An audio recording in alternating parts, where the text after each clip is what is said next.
some of the dishes that are going to appear in our cookery course. Welcome to the cookery course. I hope those of you who haven't had any experience of cooking at all are going to find a good basic groundwork here. And I hope those of you who've been cooking for a long time will find some new ideas, or some different ones anyway. Well, we're going to have a programme on home-baked bread. These are breakfast baps that I've got in front of me here. And yeast is often thought to be mysterious in cooking, so I hope I'm going to take all the mystery out of yeast cookery in that programme.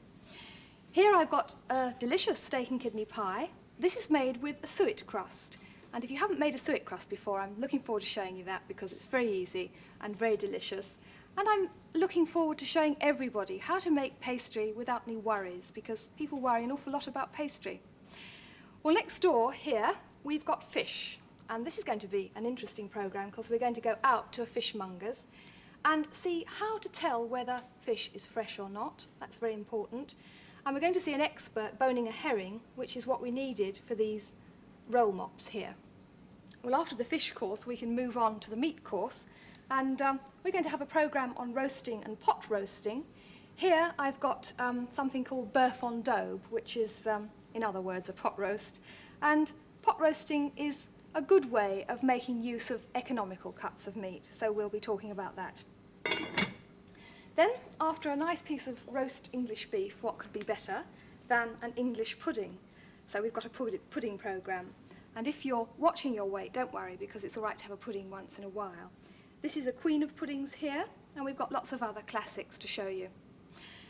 Now, the British have got rather a bad reputation for cooking vegetables.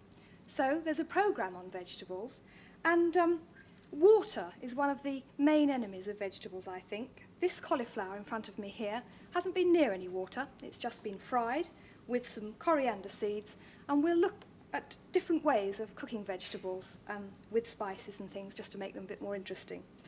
Well, talking about spices, next door to me here I've got spiced pears in cider. These have been made with a vanilla pod and some cinnamon sticks. And spices are now very widely available, so in that programme we'll be talking about how to make the best use of all the different spices, getting a bit exotic if possible. Now here I've got, this is an Italian sauce, green sauce, which is made with chopped herbs and capers. And it always distresses me that so many people buy packet sauces and packet gravies. So on that programme, I hope to ban the sale of packet sauces and gravies and get everybody making the proper thing. Now, lastly, I've got here a red bean salad, red kidney bean salad. This programme is about pulses, or peas, beans, lentils, dried vegetables. I think they're full of nutrition, and they're going to be an important part of our eating in the future. So we've got a programme on how to make the best use of them, how to soak them, and all the details about pulses. Well, don't get pencils and paper, because you don't have to write the recipes down. We have, in fact, got a book to go with the series, and all the techniques that will be described are written in the book, and also there'll be lots of other recipes that we won't actually have time for. Well, what could be a more appropriate start to a series on cookery than the symbol of the beginning of life, which is the egg? If you're lucky enough to live near a farm where the hens run free, you can most likely get hold of well-flavoured eggs with rich coloured yolks. But free range for everybody is unrealistic. 90% of the eggs sold in Britain are battery produced, and though it seems an unhappy life for a chicken, the eggs themselves are perfect, provided they're fresh.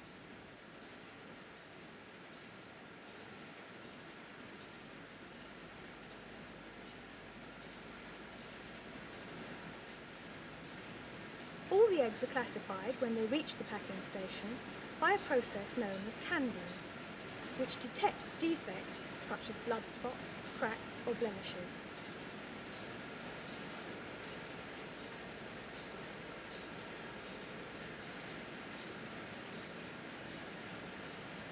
They're separated into Class A, B or C. Class B eggs are the ones that reach us, the consumers. The eggs are sorted into different sizes, boxed, date stamped and dispatched. But first of all, let's just have a look at what's in an egg. We all know that whatever the colour of the shell is, the contents are exactly the same. An egg contains all the nutrients needed for life. But the thing that's important to cooks is this tiny air pocket at the rounded end. That little air pocket nature provided for the growing chick to breathe during the incubation time. Now what happens when you store eggs? The shell being porous absorbs more air, making the air pocket bigger and the egg staler. So the bigger the air pocket, the staler the egg. But that little air pocket is also a good reason for explaining that you always store eggs pointed end down, because this reduces the pressure inside. And I'd like to say one or two things about storing eggs. First of all, because the shells are porous, they shouldn't be stored near strong-smelling foods like onions, because they can absorb the flavour if you're not careful. Secondly, it's best to store eggs in a cool place, but not in the refrigerator. And I know that most refrigerators have egg racks, mine does, but they shouldn't really be there, because eggs for cooking ideally should be at room temperature. Now, if you don't have a cool place, then keep them in the lowest part of the refrigerator and try, if you can, to take them out a little while before you need them so they can come back to room temperature, especially for cakes, because that's what causes curdling a lot if your eggs are too cold. But now we've talked a little bit about that air pocket and freshness and staleness, I want to explain to you now how you can tell whether an egg is fresh or stale. Well, first of all, we're going to have a look at how you tell when it's in the shell.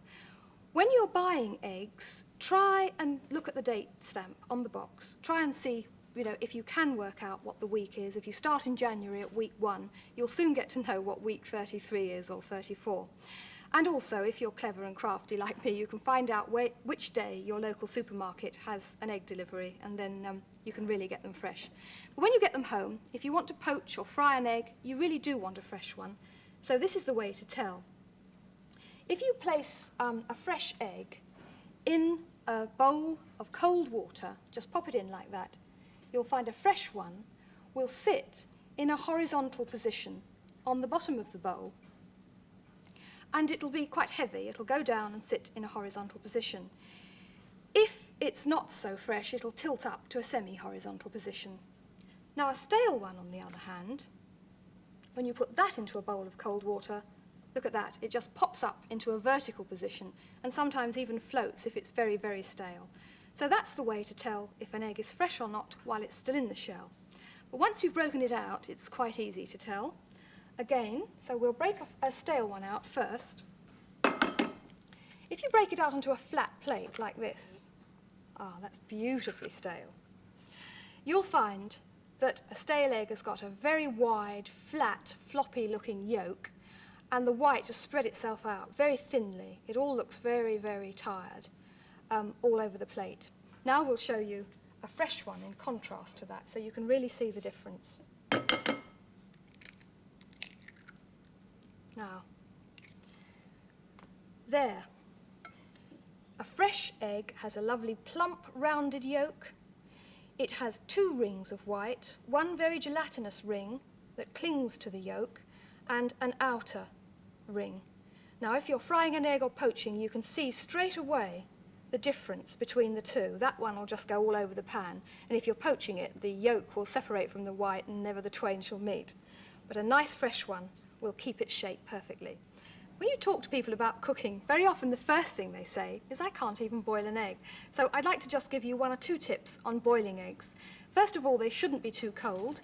If you like an egg for breakfast, take them out of the fridge if that's the only place you've got to store them before you go to bed, and they'll be room temperature in the morning. This helps to stop them cracking. Now, another thing that helps to stop an egg cracking whilst it's boiling is to make a little prick to release some of the pressure. So you just put a needle in at the end like this, press it in, goes in quite easily, and make a little tiny hole like that in the bottom. This helps to release the pressure. Now, the way I boil eggs, the way I like to boil eggs, is quite a simple way. I lower them into simmering water, have the water ready simmering, and then I give them 1 minute, just 1 minute with a timer, and then I take the pan off the heat, put the lid on, and leave it like that so they can sit in the hot water for about 6 minutes. 6 minutes is just right for me, but you might find you want to use it to boil it for 5 or 7 minutes according to how you like your eggs. So let's now move over and fry a fresh egg so that you can see the difference it makes if you've got an egg that's really fresh.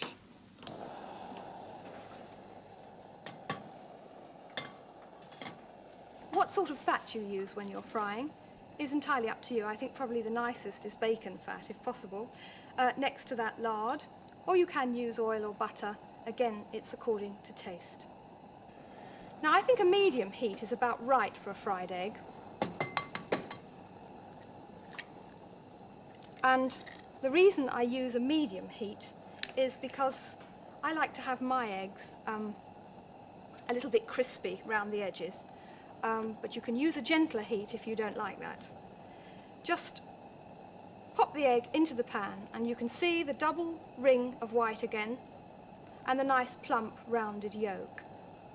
And when you're frying an egg, I think the best thing to do to cook the egg evenly is to baste it whilst it's cooking with some of the fat. And then you can cook the top at the same time as the underneath is cooking, which is what's happening here now. Now you'll notice, or maybe you haven't noticed, but I'm not using a non-stick pan. I don't like to use non-stick frying pans and saucepans, and there's a very good reason for that, and that is because I like to use metal implements.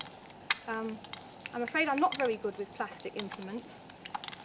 Sometimes you forget about them and they melt and cook themselves, but you know, you've got more control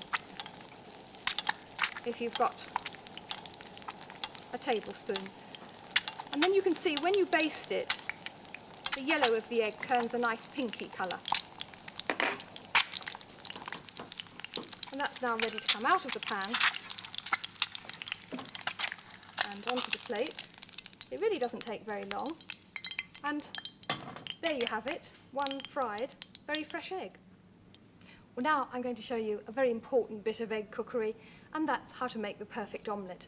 Because if you've mastered the art of making an omelette, you'll never be short of a completely instant and very delicious meal. Now, first of all, if you want to make an omelette for one person, you need 2 eggs.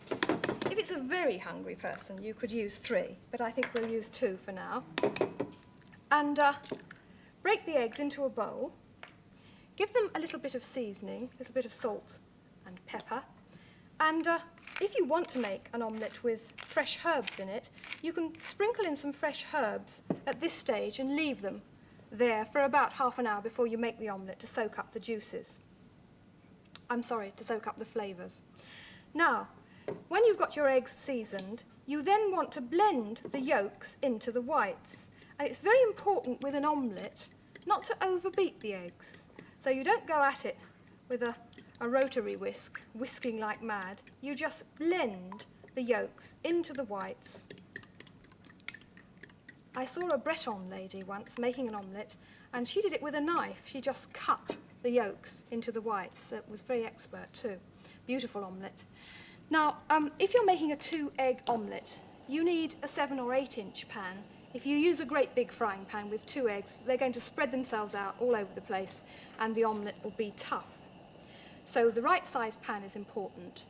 Now, the sort of fat you use, again, is up to the sort of flavour you like. I like mine made with a mixture of butter and olive oil, just a touch of each, because again, the olive oil stops the butter burning and you get a bit of butter flavour. But you can use either or. Now, get the pan well lubricated. Get the fat right round the edges so that nothing's going to stick too much. And I think, because you want to cook an omelette fairly briefly, you need to have the pan hot before the eggs go in. I once heard a chef say, hot as you dare. Now, pour the eggs in to the hot pan, like that. Then take a metal spoon again and just draw the egg into the centre and tip the pan so that the liquid egg gets to the base and cooks. Don't go like this all over the place, because otherwise you'll have scrambled eggs. Just gently lift the sides, it's quite easy. and back again, and just let the liquid egg run to the edges. And remember to leave a little bit of liquid egg at the end because it'll go on cooking as it's folded and as it goes onto the plate, and again as it goes to the table. So leave it a little bit liquid before you turn it out.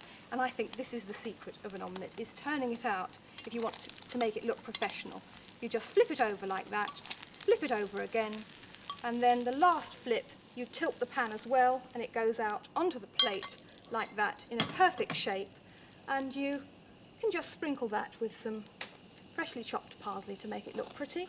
And that's a lovely, fluffy omelette. What could be nicer than that? Well, we've had a look at some of the basic ways of cooking eggs. Now we're going to be a little bit more ambitious and make a souffle. But not really ambitious, because a souffle is quite easy, as I hope you'll see.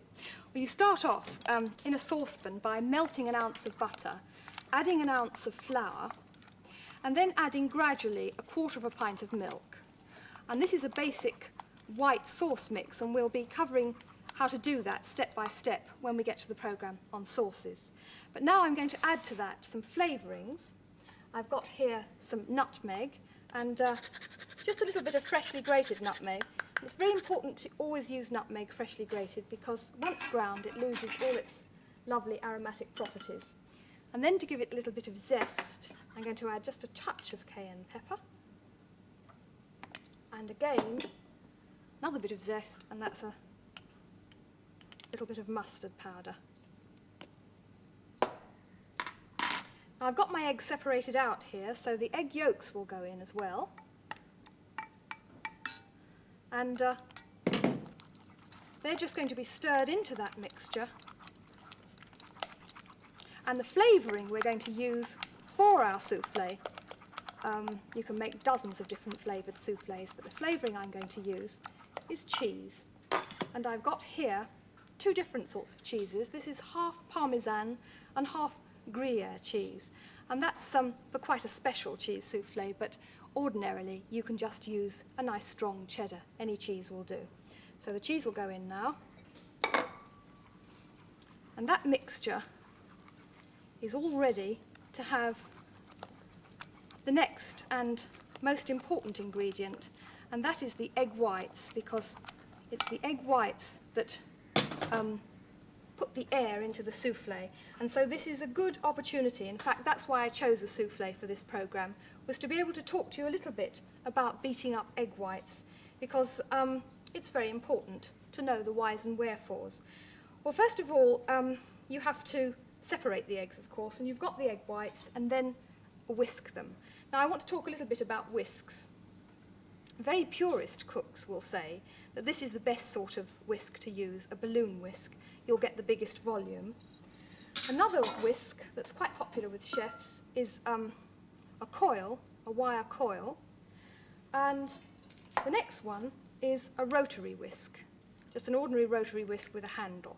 But those 3 require a certain amount of elbow grease, and I think that when we're all busy and rushing around and have to cook for our families, we should have a little bit of a rest sometimes, and being lazy, I always use one of these whisks, but you can choose whichever one you want to use. But this is the quickest and I think the easiest. You can dream while this is on. So switch on, and if you put the bowl on a damp tea towel, you'll find that it won't slide about all over the place while you're whisking. And one very important point to remember is that one big enemy of egg whites is grease. So always have the bowl scrupulously clean, and the whisks very clean as well, and dry.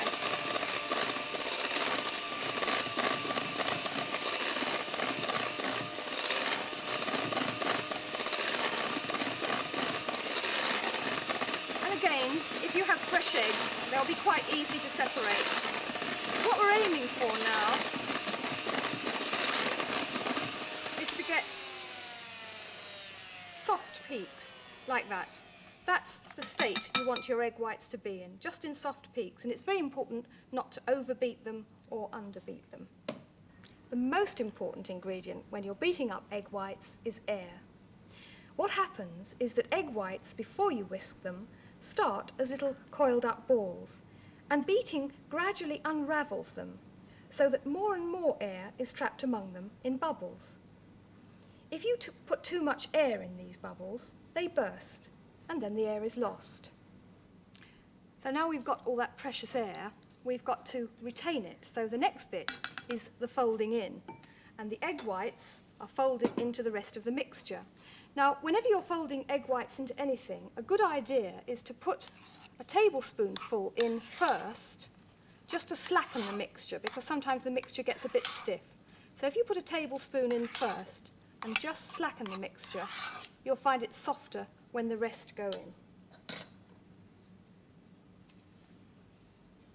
And the folding movements are important, again, because now we've got the air, we don't want to lose it. So be gentle and just use a metal spoon, because this, again, gives you more control. And just fold it gently in, bearing in mind all the time that you're trying to retain the air, which is going to make the soufflé rise and puff up.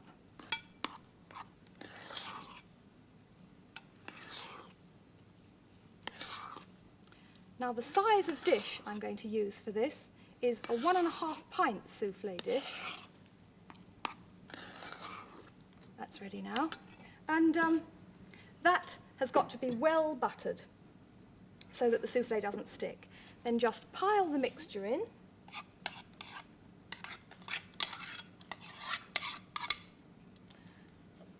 I'm going to switch to my spatula again just to get as much out as I can, but you'll have to be a bit more thorough than me because you've got more time. Now, you'll see that the mixture only comes just above halfway up the sides of the dish, but hopefully when it's been cooked, if there's any justice in this world, it'll rise up much higher than that. Well, that goes into a preheated oven on a baking sheet, and it's preheated at gas mark 5, 375 degrees, and it'll take about 30 to 35 minutes to cook. But I'm going to be able to show you now a soufflé cooking in a matter of seconds. And now you can see just how important getting that air in was.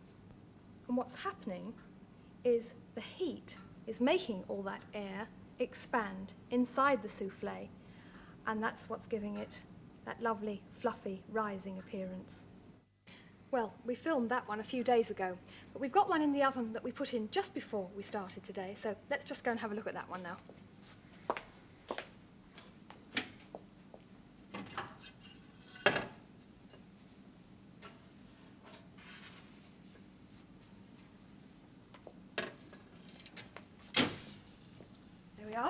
If you want to test whether a soufflé is done, you can put a skewer in the centre, and if it comes out very wet, then you can give it a couple of minutes more.